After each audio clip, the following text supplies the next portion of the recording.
Shalom, Laha Alahayim, peace to the gods.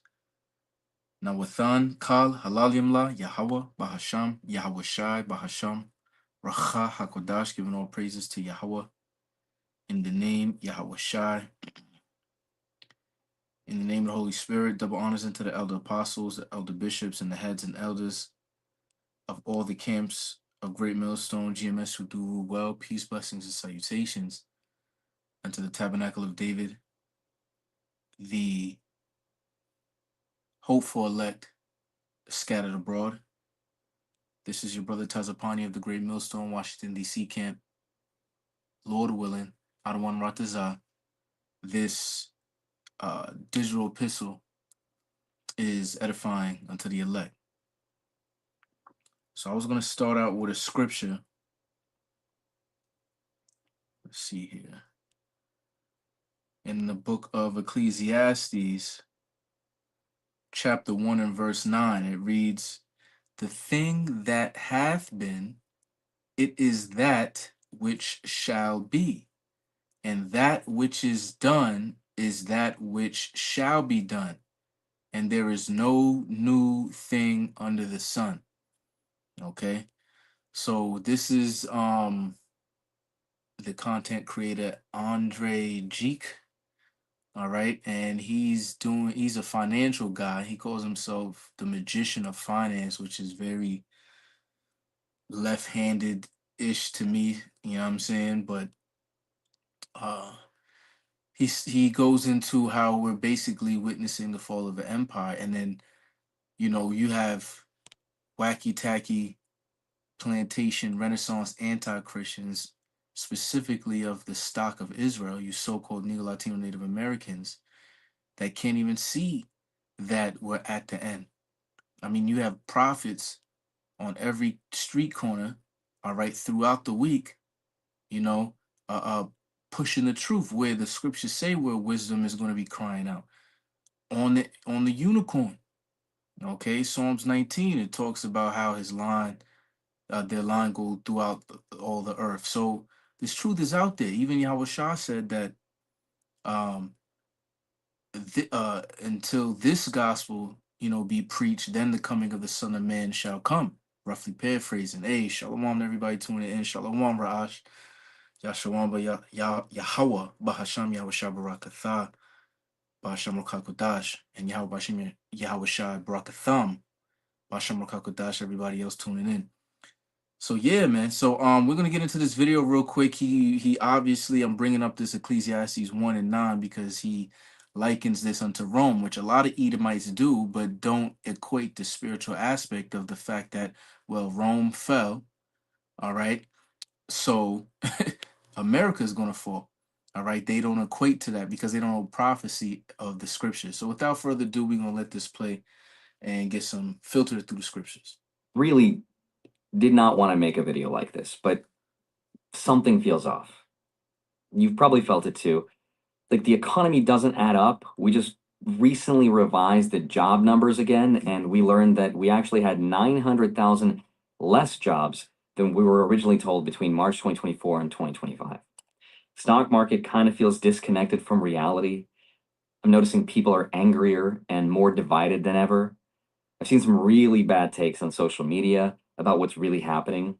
And every day, the news feels like there's another sign that the world is coming to an end. Believe it or not, there's a name for this. Some people call it the fourth. And that world that's coming to the end is your world, Esau, because I do believe through the spirit. Because I don't know, I would have to see the etymology of his last name, Jeek, but I think, based on, just the spirit of discernment, this guy's an Edomite. I could be wrong, but but when they come into that, oh, the world is ending, they're looking at it through the eyes of Western civilization. Okay. So the ways of their so-called freedoms and rights and things of that nature, and their capitalism, they're rising to the top while stepping on other people's necks, basically. Okay. That whole type of Edomite supremacy is coming to an end. Second Esdras chapter 6 and verse 9. For Esau is the end of the world, and Jacob is the beginning of it that followeth. So your world, and specifically the Greek word aeon or eon, all right, age of rulership is coming to an end. Worth turning, and that this cycle happens every 20 years or so. Famous economist Ray Dalio says that it's the decline of the US empire, and we're in the last phase of it. But whatever we call it, we all feel it, I think. So today's video is not going to be my usual fancy storytelling and cool editing. I'm going to try to do this in as few takes as possible, and I'm going to zoom out and I'm going to oversimplify a lot of very complex ideas and give you a high level overview of what I think is really happening, because I don't think this is an accident of how we got here. If you look at what's happening to this country and around the world, not just in the US, but everywhere, and you look at it through the lens of incentives and money, you will understand what led us to this point, and you'll see that this is not random. But what I really hope this video does for you is that it helps you stay sane in a world that feels more and more insane. What we're seeing right now is the glue that held us together slowly coming apart. Things like faith, family, community, property, that's getting weaker and weaker. What we're left with is a system that's built on fragility. And that fragility shows up in two specific places that we see all around us: in economics and our attention. So let me break this down. On the attention side, we've created a system that is designed to find the most effective way to farm our attention. It's called the algorithm. It's all around us. It's on the internet, it's in the news, it's business, it's everywhere. And what data has found is that fear and anger are the two most effective ways to get our attention. They get us to That's why in the scripture, I want to say it's Timothy, that it says, "For the Lord did not give us a spirit of fear, but a power, love, and a sound mind." Because we have to understand through the perspective of the context back then and now. All right, back then, Nero persecution, and right now, Nero persecution of who? The followers of Hamashiach Yahweh. Okay, what the world would derogatorily term Christians back then, which they're doing now with BHI, Black Hebrew Israelites. Okay, it's the same spirit. Okay, of that persecution and that fear. So he's saying that these elite, if you're able to read between the lines, are playing upon the minds of the people, a spiritual psyop, psychological operation to put you in fear and anxiety through social media, which he's going to bring up. Okay. And this is why, the elder, head elder Monaghan out here said, yo, we got to fast from the social media sometimes, man, you know, because we are literally a sheep amongst wolves, man, you know, like the so-called white man, that his true nationality, Edomite, he's going about as a lion seeking whom he may devour, man. All right. You know, so we gotta be 10 toes down, locked in, like like the elder Yashawamba would say. You gotta tap into the spirit, man. You know, because if the elder the apostles and the elders is saying, yo, we coming into some very, very dark times, and Ray Dalio, Edomite top economic guy, is saying the same thing. Well, come on, you got two witnesses now. We coming into some very dark times, man. Okay, and if you don't have the light, Yahweh Shai, all right, it's a wrap. participate, and the word is called engagement. Here's a chart of word usage frequency throughout the years by a popular media company. Pause it and take a look at it, because what you're going to find is usage of words that are divisive and woke went way up. So, like how the elder Yashawamba will go into the news and prophecies, you know, when he talks about talking points, quote unquote, there's certain talking points that the media, right, which is also a false god, media, okay, when you go into it, but the elite is using this to record. Remember that the inward thoughts of them is deep, man. They're literally seeing and recording in the so-called cloud, all right, these trigger words, these talking points, all right, of what increases, and they relay it based on current events that happen in real time. This is why that book, Behold the Pale Horses, was crazy. Because when you was going into that silent war, that was a so-called Rothschild blueprint. It was like the second chapter, the first chapter, whatever, and how they would do stress tests, but not for metals, mechanics of materials and things of that nature, the mechanics of the minds of the sheeple. Okay, so they would create a scenario, record words as being typed up on all of these alphabet department social media apps, Meta, Facebook, Twitter, X, Instagram, so on and so forth, and what words is coming up after certain events, and they can see the how the mind moves, where it's going, you know. So we yo, this devil is wiser than Daniel, man, as it says in the book of Ezekiel. All right. Words like triggering, hurtful, mansplaining, all of these words went up by 500+% since 2010. Now ask yourself why that is. Is it because those events started to become more and more prevalent? No, it's because companies started to realize that in order to get people to subscribe and pay for articles, they have to pick sides. They had to pick a narrative, a story that would connect and get us to engage. That's why Elder Malcolm would say all the time that these devils, specifically Amalekites, like to control the narrative, quote unquote. Okay, that narrative has to be pushed. This is why there's a controversy in Zion, as it says in Isaiah. There's a constant fighting, okay, of Jacob and Esau, literally online, in real life, in the spiritually speaking, sort of, and we know who's coming out on top because Yahweh Shai, which is of the son of he's an Israelite, right? Son of Abraham, son of David, right? He already got the victory. Okay. Because being neutral does not sell. And there are countless and countless and dozens.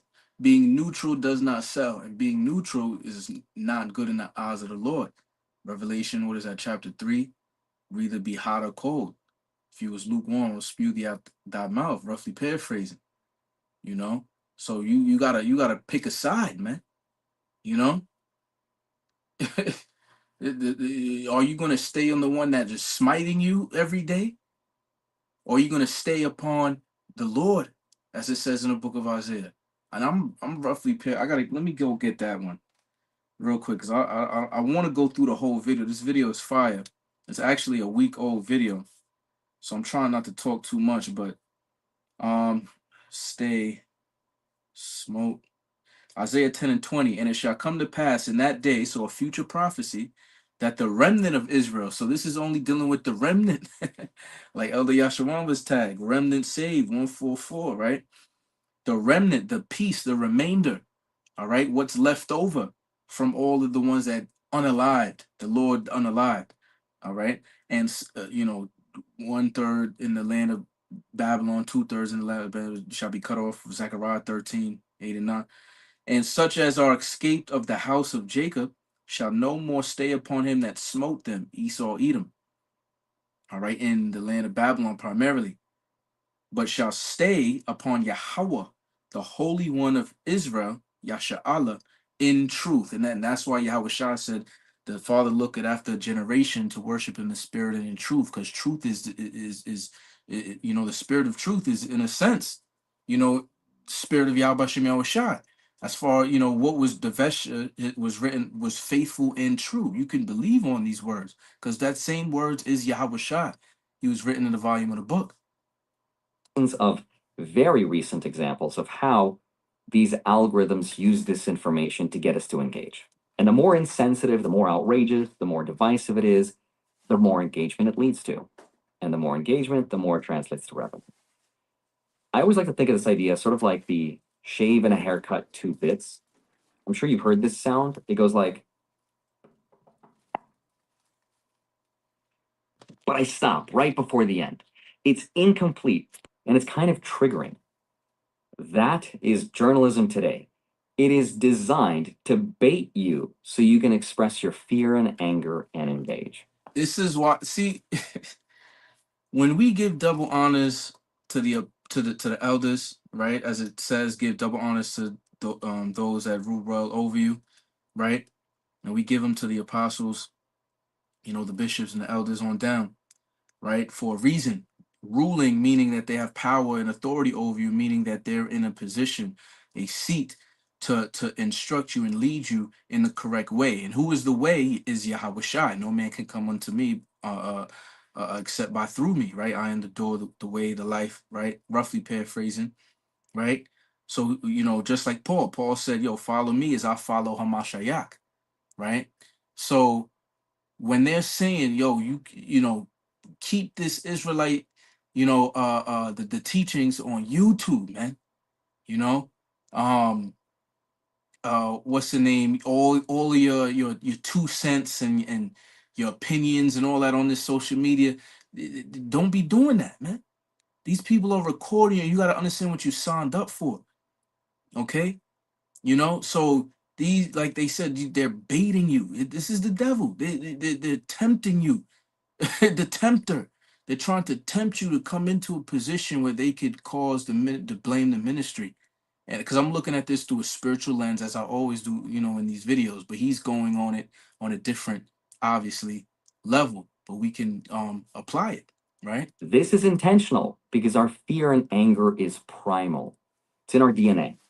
We want to know about things that can hurt us so we can learn from them and avoid them. That's why we're addicted to watching them. It's why we stop at every car crash to look like we haven't seen one. And the algorithms have learned this. This is what I like to call, If the algorithms learned it, that means the algorithms is AI based on his statement. a perversion of economic incentives. Meaning, there's more financial incentive to get us to click and engage than there is in just being neutral. If the news was, hey, everything is fine, go back to living your life, that's not exciting. I'm not going to click on that. So, after years and years of this divisive programming driven by financial incentives, society gets split. Those that can think for themselves and notice this pattern, and those who don't. You get the haves and the have nots. So, we see this division, especially on the political side. If you look at data, you'll see that the Democrats and Republicans have never been farther apart. Well, that division is what Yahweh Shah said. He said, think that I come to send peace upon earth? Nay, rather division. Okay? And a house divided against itself shall not stand. So this is the spirit of the Lord doing this. Pew Research of partisan value gaps are the widest they've ever been since they started surveys in the 1980s. We have never disagreed with each other as much as we do today. And what's really interesting is that in the 1960s, about half of Republicans and Democrats said they wouldn't mind their child marrying across party lines. Today, only 4% marry across party lines. Once we've created an enemy of our neighbor, we no longer have discourse. There is no more conversation.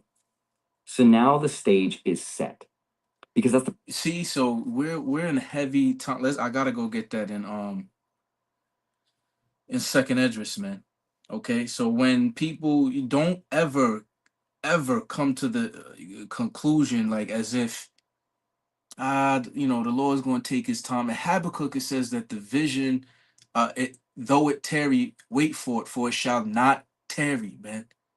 This thing is going to come quickly. The stage is set for these things to occur, man. Um, Let me see. Did I type that correctly?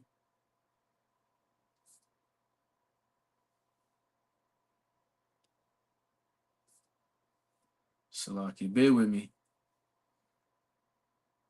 This is Isaiah chapter 19 and 2. It says, and I will set the Egyptians against the Egyptians, and they shall fight everyone against his brother, and everyone against his neighbor, city against city, and kingdom against kingdom. Right. And these Egyptians are Americans, man, pursuant to Revelation chapter 11. This is in the same spirit of Sodom and Egypt. first piece of the puzzle. It's the psychology, the attention. which otherwise, by the way, would never work on people if the second piece of the puzzle wasn't missing. And that is the economy. The reality today is that most young people feel like they will never own a home. They're never going to build it. So notice it was a mental thing, and then it manifested physically. So what Esau had to do was break you down mentally, get the people divided mentally, and then so remember, divide and conquer is one of their also, slogans, right? So they divided the people mentally, and they're going to conquer them by the stomach, the gut, the hunger. Okay. So when the economy crash, and you couple that with oh, I already don't like this nigga because he voted red, or he vote blue, or whatever whatever stupidness that you shouldn't be in as an Israelite, right? Then it's going to be easy to encapsulate the vision that has been written in these scriptures that the prophets bring out day in and day out, man. Any kind of wealth, and they'll never find stability. So you get a society that's set up for radicalization and violence. Because when people believe they've got nothing to lose, that's when we hit a breaking point.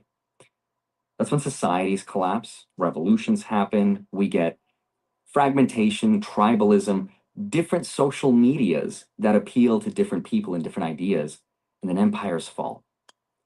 Now, all of these events happen to be right in line with where we are in Ray Dalio's debt cycle, or the fourth turning, as some people call it. The fourth turning. But I also want to mention something else. I gotta look into that. The fourth turning. If brothers want to do a research topic with Ray Dalio, super high famous economic, he's one of those keepers of the house in this, Ecclesiastes chapter 12. Okay, look into the fourth turning. I'm gonna do so after this video, Lord willing. Probably going to chat GBT or something. You know what I'm saying? Use the word, not abusing it. but yeah. This is not a new thing that's just started happening to my generation. These forces of perverse economic incentive existed way before the algorithms and way before computers and way before I was born. These incentives existed in traditional media, they existed in print, but there was one major difference that previous generations had that this one does not. That is economic circumstance. It allowed them to rise above and to see through it. It allowed them to thrive despite it. It was called the American dream. On one income, it's possible to start a family and to own property. And back when our parents were starting out, for example, the average home cost about 3 times the average income. Today, it's closer to 7 times. The average age of a first time homebuyer was in the 20s. Now it's 38. Rents, when adjusted for inflation, have skyrocketed. Now, it's also true that today it's easier than ever before to make money, but that money doesn't get us as far. So, what this means is we've created a generation of renters instead of owners. Now, at the same time that this has been happening, the economy has been feeding itself and poisoning itself with bad immigration policies and open borders, and that has led to division and a lack of common understanding. So, what do? We look for distractions because we don't have in person, real life social cohesion. And when people stop talking, when they fragment into their own echo chambers, and they don't own anything, there's no property, no assets, or any stake in society, why would they defend it? What is it anymore? The only thing that seems to bind modern society together is the pursuit of stuff, the material, money, the dollar, which is also declining. So you can't, come on, Yahweh Shah is worthy to be praised, man.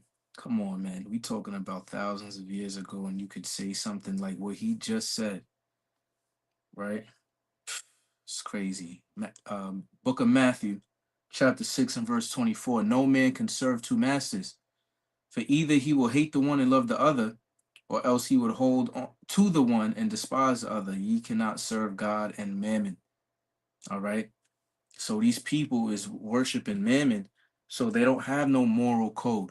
When they don't have no more mammon, the God that they worship, this God of Mammon, this money, this American dream, Babylon, the worshiping the image of the beast of this new Roman system, they don't have no stake or part in it.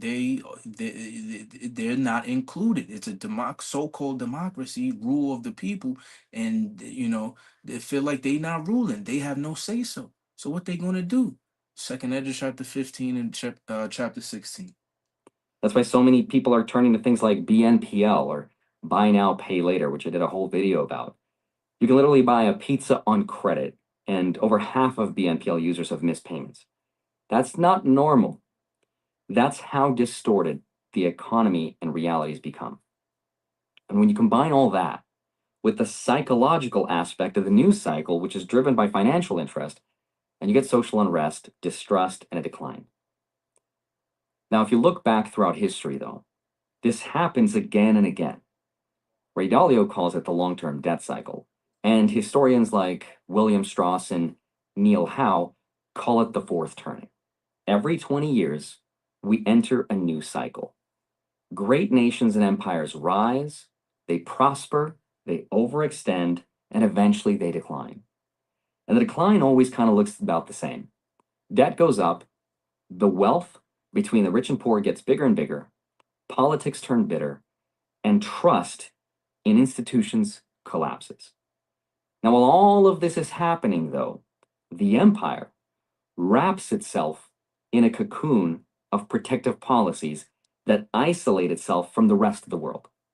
Some of those policies are things like when the US government just took a 10% stake in Intel, effectively kind of part nationalizing it, which is weird.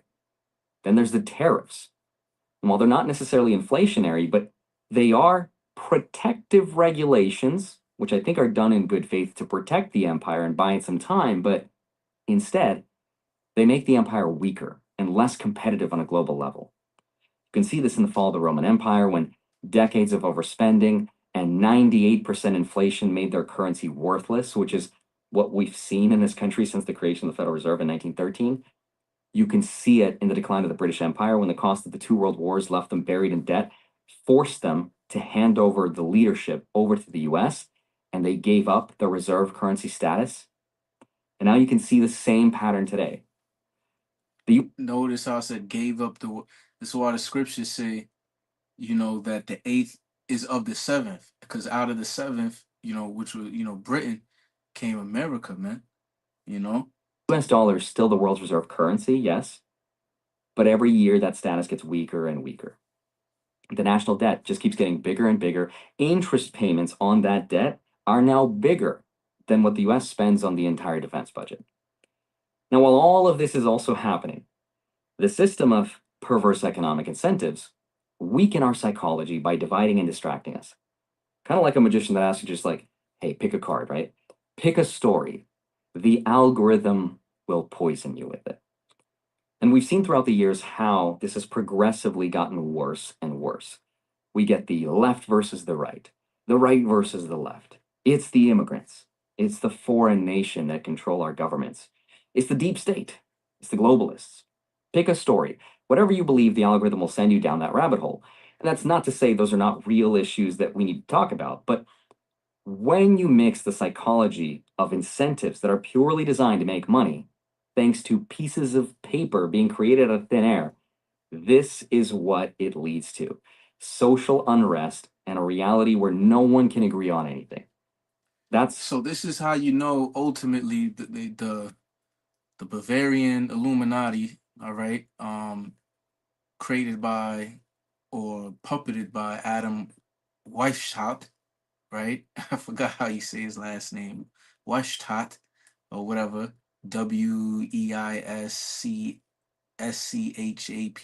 whatever, May 1st, 1776, right? And then not too long later, America's so-called Independence Day. But that this stuff was studied. Remember, banks is an old thing, right? Uh, Coins, metal coins, is an old thing. So interest rates is an old thing. So this was written down, thought about, think tanked on how to create a engine, a corporation, aka the USA, to extract as much wealth from all the people on the globe as possible, just to rug pull it, right? And knowing that they're going to have social unrest when they go and do that, so they already have all the plan. This thing is a major Hegelian dialectic. I don't know if y'all just followed me this just there. So it was literally already knew what we're going through now back then, based on how they structured their constitution and so on and so forth, and with the money and the Federal Reserve System and so on and so forth. What we're living through right now. And I know all of this sounds really dark, and it kind of is dark. But history shows that societies do go through these new cycles every 20 years. And every time it feels like the world is going to end. But life goes on.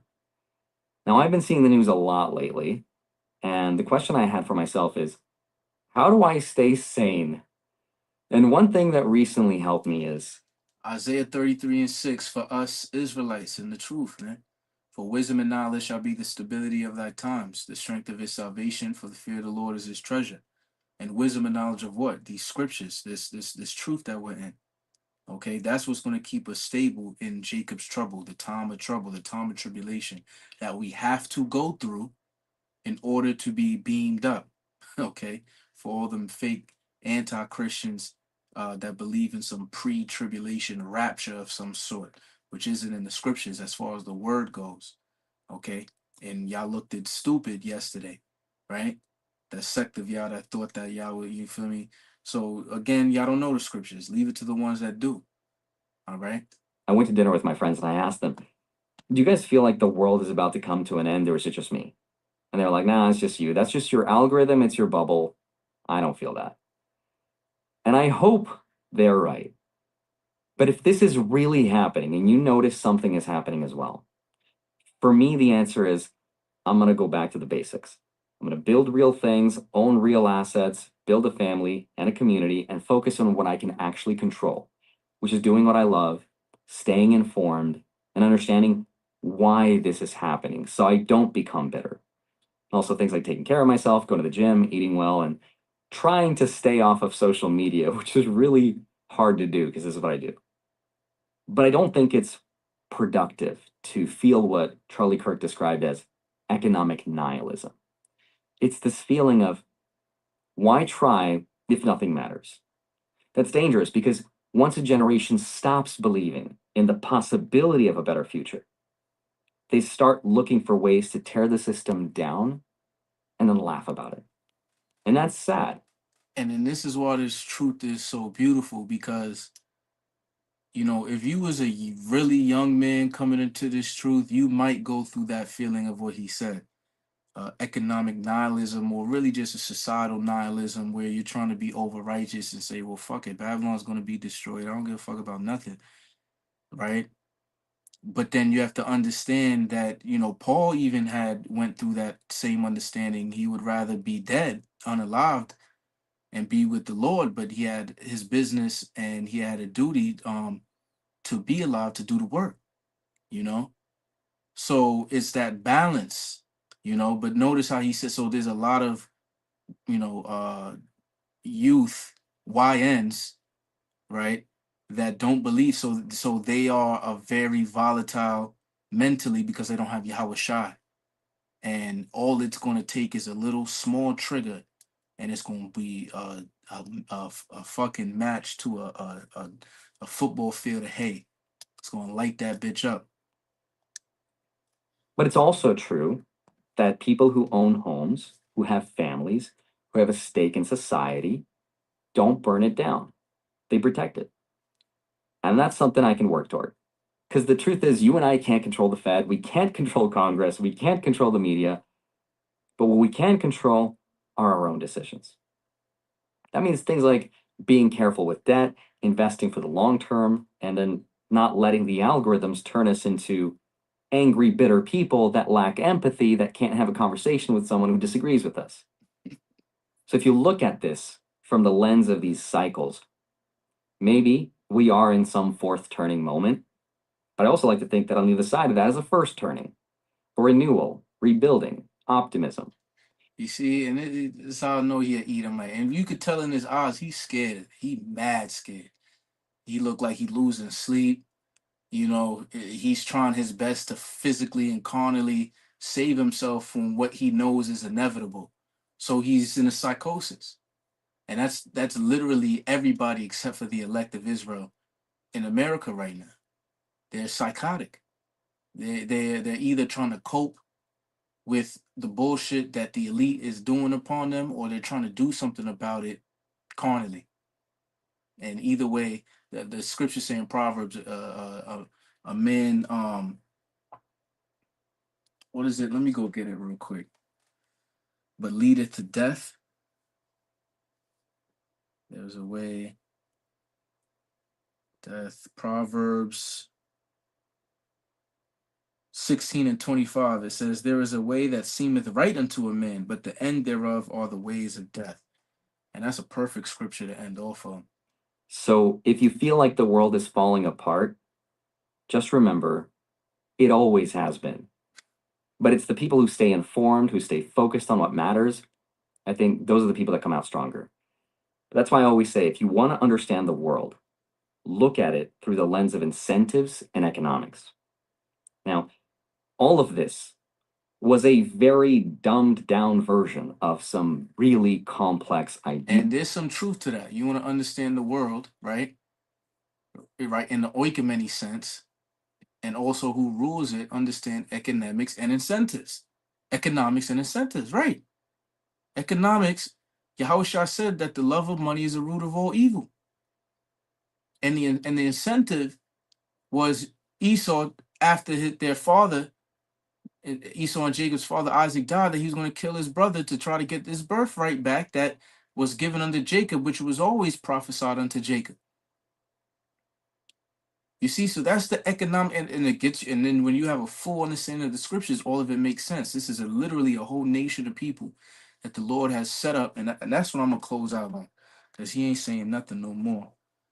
Let's go to the book of Job, chapter 14 and 5. It says, seeing his days are determined. See, the Lord has determined the days of the wicked, the Edomites, these so-called white people. It says the number of his months are with thee. So the Lord knows.